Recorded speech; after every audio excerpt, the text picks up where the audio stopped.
महाराणा प्रताप भारतीय इतिहास के उन महान वीरों में से एक हैं जिनकी वीरता, आत्मसम्मान और मातृभूमि के प्रति समर्पण आज भी प्रेरणा का स्रोत है। वे मेवाड़ राज्य के सिसोदिया वंश के राजा थे और मुगल सम्राट अकबर के सामने झुकने से इनकार करने वाले अकेले राजपूत शासक थे। उनका संघर्ष भारतीय स्वतंत्रता संग्राम से पहले की सबसे बड़ी आज़ादी की लड़ाई मानी जाती है। महाराणा प्रताप का जन्म 9 मई 1540 को कुंभलगढ़ में हुआ था। उनके पिता महाराणा उदय सिंह द्वितीय थे, जिन्होंने चित्तौड़ पर मुगलों के बढ़ते खतरे को देखकर उदयपुर नगर की स्थापना की थी। महाराणा प्रताप ने बचपन से ही युद्ध कौशल, घुड़सवारी, तलवारबाजी और नेतृत्व की शिक्षा प्राप्त की थी। 1568 में अकबर ने चित्तौड़गढ़ पर कब्जा कर लिया और महाराणा प्रताप के पिता उदय सिंह उदयपुर चले गए। 1572 में उदय सिंह की मृत्यु के बाद प्रताप सिंह को मेवाड़ का महाराणा घोषित किया गया। उन्होंने बचपन से ही मुगलों के खिलाफ संघर्ष का संकल्प लिया था।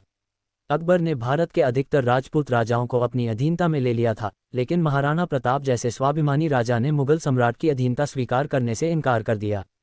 अकबर ने कई बार राजदूत भेजकर प्रताप को समझाने की कोशिश की, जिनमें राजा टोडरमल और मानसिंह जैसे नाम शामिल थे, पर महाराणा प्रताप अपने स्वाभिमान से समझौता करने को तैयार नहीं थे।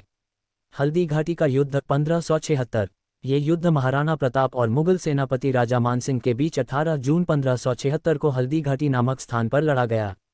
ये युद्ध भले ही बहुत कम समय तक चला, लगभग 4-5 घंटे, लेकिन इसका ऐतिहासिक महत्व अपार है।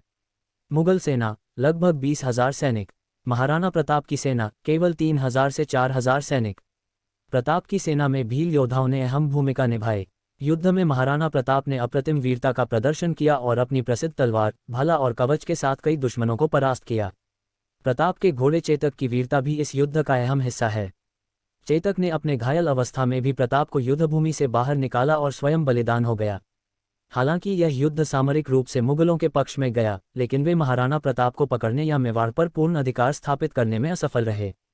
प्रताप युद्धभूमि से निकलकर पहाड़ियों में छिप गए और वहीं से मुगलों के खिलाफ गुरिल्ला युद्ध प्रारंभ किया। गुरिल्ला युद्ध और मेवाड़ की पुनर्प्राप्ति। हल्दी घाटी के बाद महाराणा प्रताप ने जंगलों और पहाड़ियों में रहकर संघर्ष जारी रखा।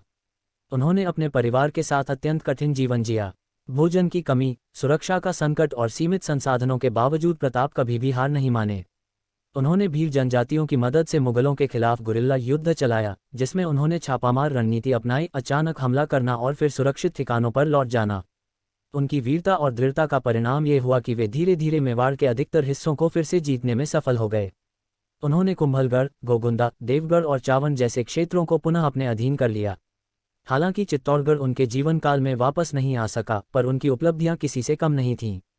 महाराणा प्रताप ने अपने जीवन का अंतिम समय चावन में बिताया, जो उन्होंने राजधानी के रूप में स्थापित किया था। वहीं उन्होंने शासन, प्रशासन और सैन्य रणनीतियों को सुदृढ़ किया। 19 जनवरी 1597 को 56 वर्ष की आयु में महाराणा प्रताप का निधन हो गया। कहा जाता है कि मृत्यु से पहले उन्होंने अपने पुत्र अमर सिंह को यह वचन दिलाया कि वह कभी मुगलों के सामने सिर नहीं झुकाएंगे।